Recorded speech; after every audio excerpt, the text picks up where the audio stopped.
Assalamualaikum warahmatullahi wabarakatuh. Kali ini aku akan bagikan ide jualan isian snack box ya, seharga 1000-an. Bahan dan juga proses pembuatannya gampang banget. Nah, seperti apa video lengkapnya? Simak sampai selesai.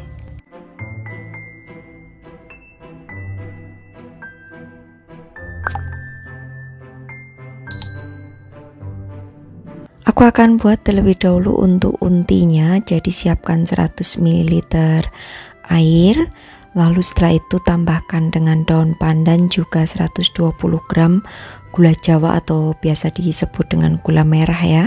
Untuk gula jawanya disisir terlebih dahulu. Kemudian di sini aku tambahkan juga dengan setengah sendok teh garam. Lalu masak dengan menggunakan api yang sedang hingga gulanya ini larut. Nah, kalau sudah larut seperti ini dan berbuih banyak, kemudian masukkan 200 gram kelapa parut setengah tua ya. Ini kelapa parutku beku karena disimpan di freezer, tapi nggak apa-apa, nanti juga akan mencair ya. Kemudian masak terus hingga airnya itu menyusut dan mengering. Nah, untuk memasaknya sendiri gunakan api yang sedang cenderung kecil aja supaya bisa tanak ya untuk unti kelapanya. Kalau tidak tanak itu unti kelapanya rawan banget untuk basi, jadi pastikan memasaknya itu dalam waktu yang lama. Nah, masak terus hingga agak sedikit mengering dan airnya benar-benar mengering.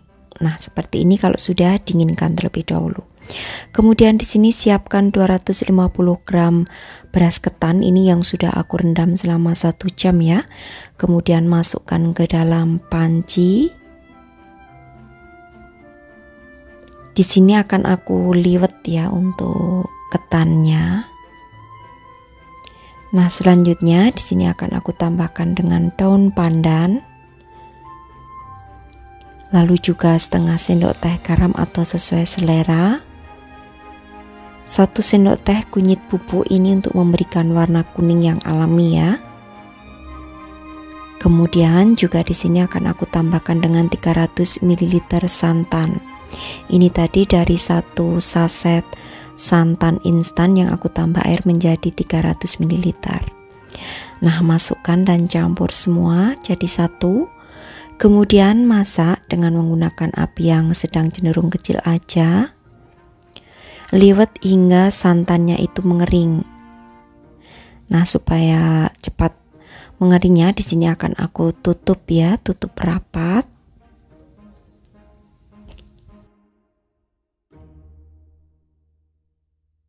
Nah, kalau sudah mendidih seperti ini, kemudian aduk supaya tidak berkerak ya di bagian dasar pancinya. Lalu tutup kembali supaya cepat mengering untuk santannya.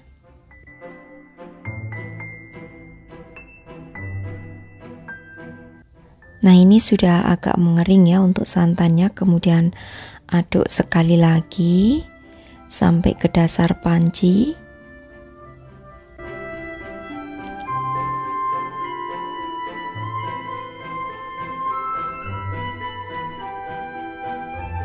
Kalau sudah, matikan api kompornya.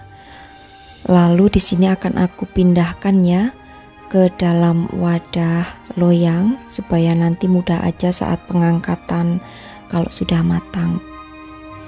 Nah, kemudian setelah dipindahkan ke dalam loyang seperti ini, loyangnya nggak perlu dioles minyak ya. Nah, untuk pengukusnya sudah harus kalian panaskan ya hingga airnya mendidih dengan menggunakan api yang sedang aja.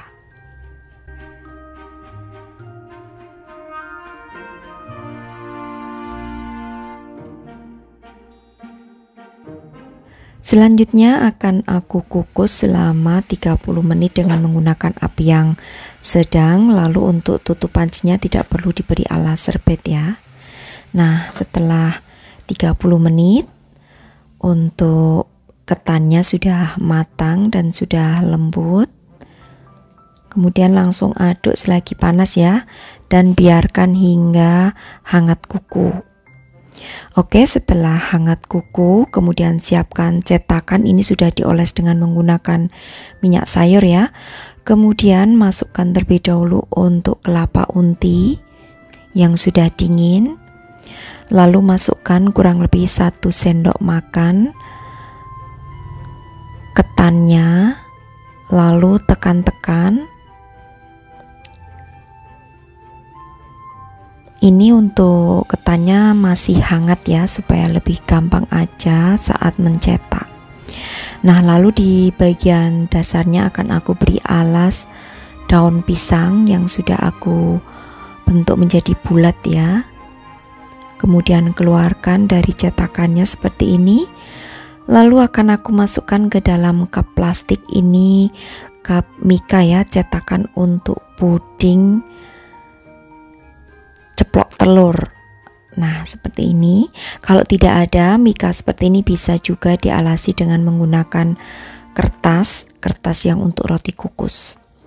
Oke, lakukan hingga semua ketannya habis. Jadi pertama yaitu masukkan untinya terlebih dahulu, ditekan-tekan ya. Lalu 1 sendok makan ketan, tekan-tekan kembali. Bagian dasarnya alasi dengan menggunakan daun pisang, yang tujuannya supaya kalau nanti memakannya itu tidak lengket di tangan ya, karena ada alasnya gitu.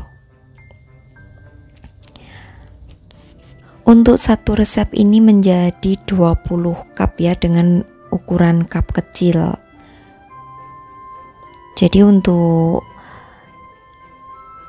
ukurannya silakan sesuaikan sendiri aja, sesuaikan dengan cup kalian masing-masing. Kalau menggunakan cup kecil ini kurang lebih beratnya 30-35 gram. Nah, untuk harga jualnya sendiri silahkan tentukan sendiri ya. Kalau perkiraan budget dari aku di sini harganya kurang lebih 1000-an aja. Tapi itu juga tidak semua sama ya, karena kadang beda daerah itu beda harga jual. Jadi mungkin bisa dijual kisaran 1000 sampai 1500, bahkan ada yang dijual sampai 2000. Nah, seperti ini. Dan saat mau memasukkan ke dalam box ya, itu pastikan sudah dalam keadaan benar-benar dingin supaya tidak cepat basi. Untuk ketahanannya ini bisa bertahan di suhu ruangan maksimal 2 hari aja, karena kan kita menggunakan tambahan daripada santannya, sehingga tidak bisa tahan lama. Oke, demikian tadi saja ya untuk resepku kali ini. Ide jualan 1000-an sebagai isian snack box mudah-mudahan bisa menginspirasi sahabat aku semua di rumah. Sampai bertemu kembali di video-video aku selanjutnya. Wassalamualaikum warahmatullahi wabarakatuh. Bye bye.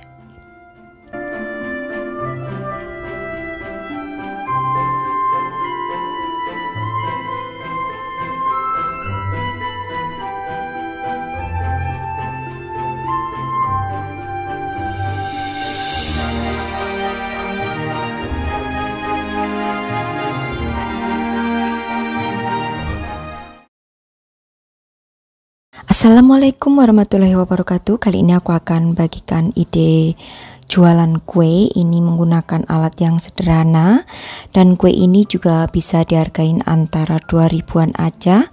Bagaimana proses cara pembuatannya? Simak videonya sampai selesai.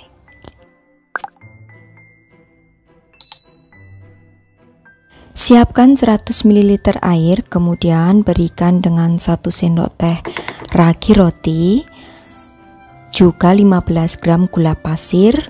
Kemudian aduk dan biarkan hingga raginya ini mengembang. Kurang lebih antara 2-3 menit aja. Nah, di sini juga aku akan siapkan untuk bahan yang lainnya. Ada tepung terigu, aku menggunakan yang pro sedang ya, sebanyak 150 gram. Kemudian tambahkan dengan 1 sendok makan susu bubuk. Lalu masukkan 100 ml air ragi yang sudah dikembangkan tadi.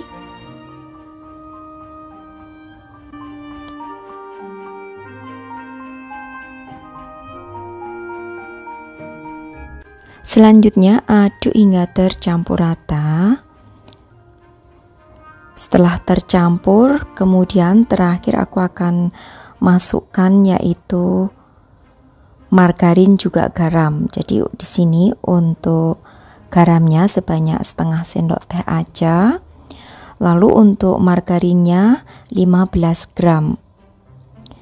Selanjutnya uleni adonan hingga menjadi kalis.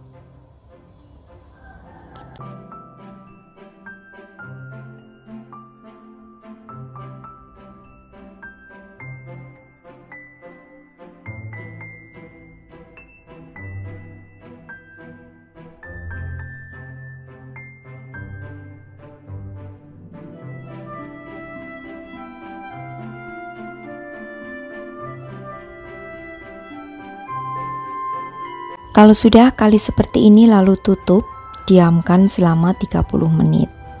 Setelah 30 menit sudah mengembang seperti ini, kemudian kempeskan untuk adonannya supaya udara yang terjebak di dalam adonan itu bisa keluar.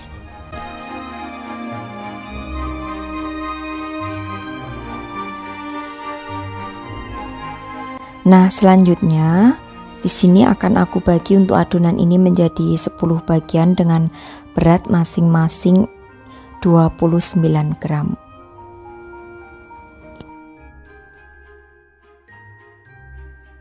Setelah itu, bulatkan. Lalu siapkan cetakan. Di sini aku menggunakan cetakan kue lumpur yang udah aku alasi dengan kertas baking paper. Lalu letakkan adonan di dalamnya seperti ini. Jadi kalau kalian tidak ada kertas baking paper, boleh untuk loyangnya dilapisi atau diolesi dengan menggunakan margarin. Kenapa diberikan kertas baking paper? Supaya tidak cepat gosong nanti di bagian bawahnya. Oke, lakukan ya semuanya hingga selesai masuk ke dalam cetakan kue lumpur. Nah, di sini aku untuk memanggangnya tidak menggunakan oven ya, hanya menggunakan cetakan kue lumpur aja, supaya bagi kalian yang tidak punya oven bisa mempraktekkan membuat kue ini, dan juga bisa buat kalian yang ingin usaha membuat roti tapi dengan peralatan yang terbatas. Nah, setelah semuanya sudah, kemudian tusuk-tusuk dengan menggunakan garpu di bagian permukaannya supaya nanti kalau terkena panas atau kita panggang itu kuenya tidak akan bergelembung di bagian tengahnya. Kemudian olesi dengan 1 butir kuning telur di bagian permukaannya. Ini untuk menempelkan toppingnya nanti supaya tidak berantakan ya, bisa nempel di bagian permukaan daripada kuenya.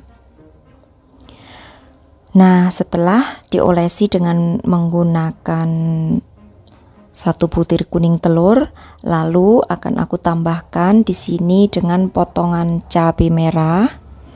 Juga aku berikan tambahan potongan daun bawang. Kalau ingin agak sedikit pedas lagi, bisa ya ditambahkan dengan atau bisa dioles permukaannya itu dengan menggunakan saus. Oke, lakukan hingga semuanya selesai. Jadi untuk memotongnya tipis-tipis aja. Dan ini daun bawangnya ya, juga akan aku potong-potong tipis.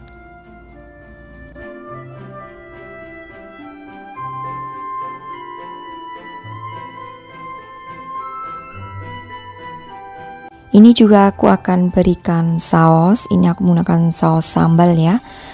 Kalau mau lebih rapi, sebenarnya sausnya meletakkannya sebelum diberikan cabai dan juga daun bawang. Kemudian ratakan untuk sausnya di permukaan kuenya atau adonannya secara merata. Nah, terakhir di sini aku akan berikan topping lagi, yaitu abon sapi. Untuk banyaknya abon ini sesuaikan aja ya dengan selera, jadi secukupnya. Untuk abonnya boleh menggunakan abon sapi maupun abon ayam. Nah, kalau sudah semuanya seperti ini, kemudian kita panggang dengan menggunakan api kecil selama 15 menit ditutup rapat seperti ini. Jadi pastikan untuk apinya itu benar-benar yang kecil ya, low heat seperti itu supaya tidak cepat gosong nanti di bagian bawahnya. Setelah sudah matang seperti ini, kemudian keluarkan dari cetakan.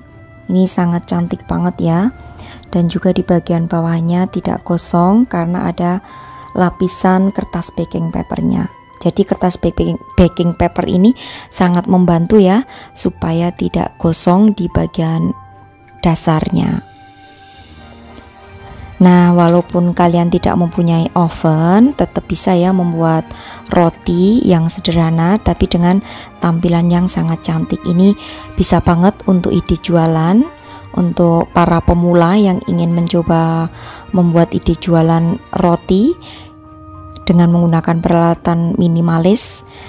Untuk harga jualnya sendiri per rotinya ini bisa dihargai antara 2.500 sampai 3.000 rupiah.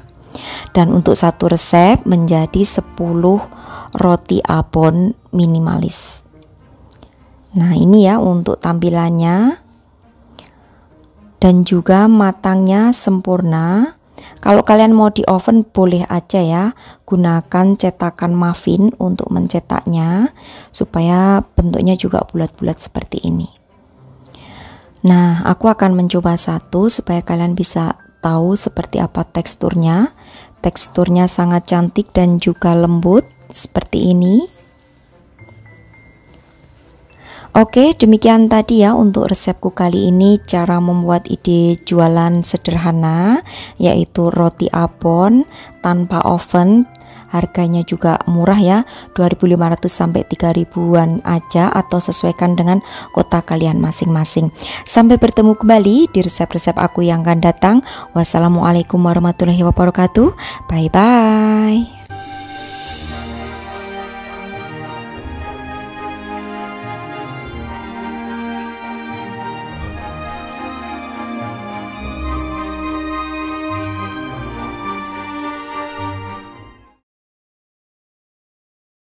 Assalamualaikum warahmatullahi wabarakatuh. Kali ini aku akan bagikan resep ide jualan. Ini cara membuat snack pisang buntel namanya. Cocok banget untuk isian snack box maupun snack untuk keluarga. Nah, seperti apa proses pembuatannya? Simak videonya sampai selesai.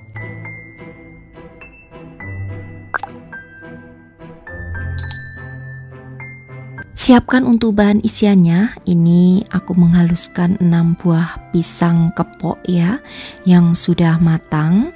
Dihaluskan dengan menggunakan garpu aja seperti ini. Kemudian kalau sudah halus, siapkan wajan, kemudian tambahkan dengan 2 sendok makan margarin, lalu masak ya hingga margarinnya ini mencair dengan menggunakan api yang sedang aja. Nah, jika margarinnya sudah mencair, kemudian masukkan pisang kepok yang sudah dihaluskan tadi. Kemudian juga tambahkan di sini dengan 60 gram keju parut. Tambahkan juga di sini dengan 4 sendok makan gula pasir. Untuk tingkat kemanisannya jika kurang manis boleh ditambahkan ya. Jadi sesuaikan dengan selera kalian. Lalu masukkan 50 gram susu. Ini boleh menggunakan susu kental manis yang diseduh ataupun susu UHT. Jadi sesuaikan aja dengan selera kalian masing-masing. Kemudian di sini masak terus dengan menggunakan api yang sedang cenderung kecil hingga airnya itu menyusut. Lalu di sini supaya gurih juga akan aku tambahkan dengan setengah sendok teh garam, juga setengah sendok teh vanili supaya aromanya bisa wangi. Masak terus dengan diaduk hingga airnya menyusut, kemudian hingga menjadi kalis ya untuk pisangnya. Penggunaan apinya sekali lagi gunakan api yang sedang cenderung kecil, jangan terlalu besar, nanti takutnya akan cepat gosong di bagian bawahnya. Nah, ini sudah menjadi kalis seperti ini. Kemudian angkat lalu matikan apinya dan dinginkan. Oke, selanjutnya aku akan membuat resep untuk kulit. Bahan kulit A di sini ada 100 gram tepung terigu, lalu tambahkan dengan 80 gram margarin, boleh menggunakan butter ya. Jadi sesuaikan lagi dengan selera dan juga budgetnya. Nah, ini karena low budget, jadi di sini aku menggunakan margarin biasa aja. Kemudian aduk hingga bergerindil seperti ini atau bergumpal. Setelah bergumpal, lalu uleni hingga menjadi kalis. Jika masih agak kelembekan, boleh ditaburi dengan tepung sedikit aja. Nah, ini sudah pas ya untuk adonannya. Kemudian juga udah kalis. Kalau sudah kalis seperti ini, kemudian sisihkan, pindahkan ke wadah lain. Nah, selanjutnya aku akan membuat untuk bahan kulit B, ada 100 gram tepung terigu, sama ya. Takarannya 100 gram, hanya di sini margarinnya aku menggunakan 20 gram aja. Kemudian di sini juga akan aku tambahkan dengan ragi roti sebanyak setengah sendok teh. Lalu aduk hingga tercampur rata. Tambahkan juga dengan 50 ml air, ini aku menggunakan air matang. Lalu setelah itu uleni hingga menjadi kalis. Penggunaan airnya, jika kurang bisa ditambahkan sedikit demi sedikit ya supaya tidak kelembekan. Dan untuk tepung terigunya semuanya sama ya, aku menggunakan tepung terigu yang pro sedang. Oke, setelah semuanya selesai untuk bahan kulit A dan kulit B seperti ini, kemudian masing-masing akan aku bagi dengan berat kurang lebih 50 gram ya antara kulit A dan kulit B nya.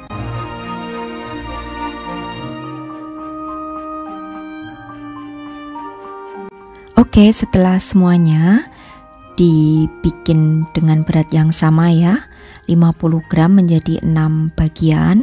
Kemudian ambil yang adonan kulit B yang tepung terigu. Lalu untuk adonan kulit A yang margarin itu diletakkan di bagian tengahnya. Bentuk menjadi bulat, lalu setelah itu baluri dengan menggunakan atau celupkan ke minyak sayur. Yang tujuannya supaya kulitnya nanti tidak rapuh dan tidak mudah robek saat ditipiskan. Lakukan hingga semuanya selesai.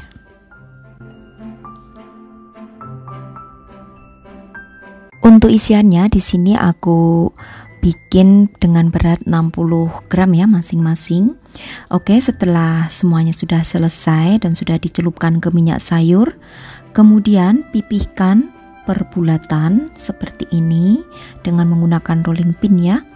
Nah, kalau sudah dicelup dengan menggunakan minyak sayur itu gampang banget ya dipipihkan dan tidak mudah robek. Kemudian lipat ke dalam seperti ini, jadi ikuti aja seperti yang aku contohkan. Pipihkan kembali dan lipat lagi 2 kali ya untuk melipatnya. Kemudian pipihkan memanjang hingga tipis ya. Selanjutnya pipihkan memanjang ya, dan juga tipis. Untuk lebarnya sesuaikan dengan lebar isiannya. Kemudian bagi menjadi 2 seperti ini. Setelah itu letakkan untuk adonan isian di tengahnya. Kemudian gulung. Aku dalam membuat resep ini terinspirasi ya, karena waktu itu aku masuk ke salah satu toko oleh-oleh di Jogja dan itu ada menu barunya. Di sana kalau nggak salah namanya Wei Buntel ya.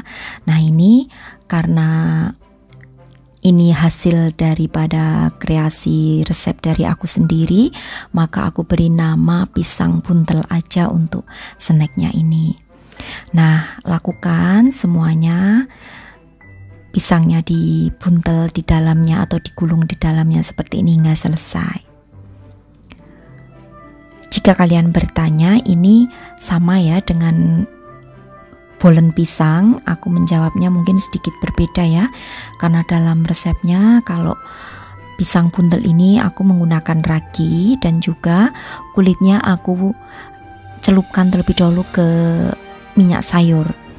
Nah, ternyata mencelupkan adonan ke minyak sayur itu membuat adonannya itu lebih mudah dipipihkan dan tidak mudah retak, tapi bisa membuat adonannya itu menjadi sangat tipis dan berlapis nanti di hasil akhirnya. Kalian ikuti ya untuk cara melipatnya seperti yang aku contohkan. Jadi dilipat 2 kali, kemudian baru dipipihkan. Jika agak lengket, boleh ya ditaburi dengan tepung tipis-tipis aja. Kalian juga bisa dikurangi aja untuk beratnya jika suka yang gulungannya kecil-kecil, mungkin per kulit itu 20-20, jadi nanti totalnya 40 gram. Itu juga boleh, jadi sesuaikan aja ya untuk besar kecilnya dengan selera kalian. Nah, kalau sudah semuanya selesai digulung, letakkan ke dalam loyang yang sudah dialasi dengan kertas baking paper seperti ini. Untuk ukuran loyangnya 7 x 23 cm ya. Nah, di sini untuk ovennya sudah harus kalian panaskan 10 menit sebelum adonannya masuk. Oke, ini akan aku lakukan membuntel atau menggulung pisangnya hingga semuanya selesai terlebih dahulu.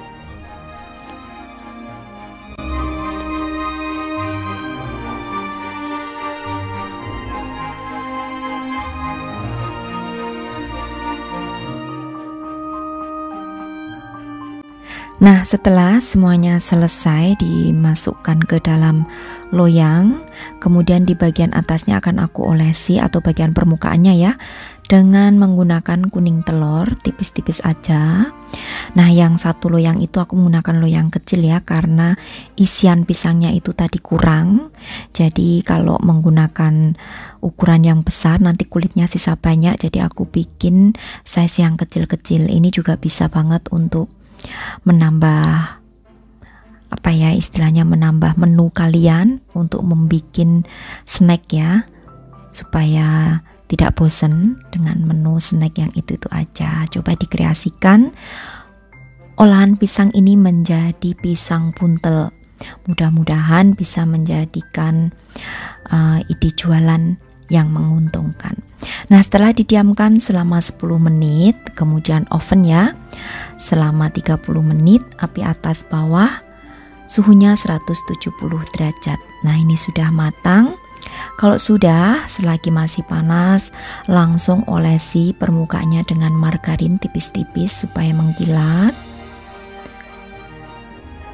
Nah, kalau sudah, kemudian tunggu hingga dingin.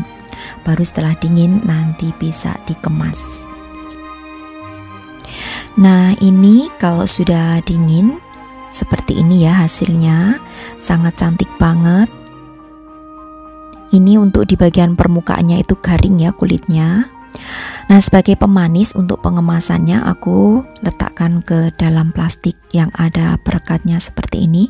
Untuk ukuran plastiknya yaitu 7 x 18 cm. Lakukan ke semuanya hingga selesai. Kalau tidak mau di plastik, boleh juga langsung dimasukkan ke dalam plastik mika. Jadi nanti satu plastik mika itu diisi mungkin 4 atau 3, sesuaikan aja dengan selera kalian. Harga jualnya sendiri ini kisarannya ya, yaitu 3 ribuan. Jadi nanti sesuaikan aja dari modal awal yang kalian keluarkan. Nah, ini sudah aku berikan stiker juga supaya lebih manis, dan yang kecil-kecil pun juga cantik.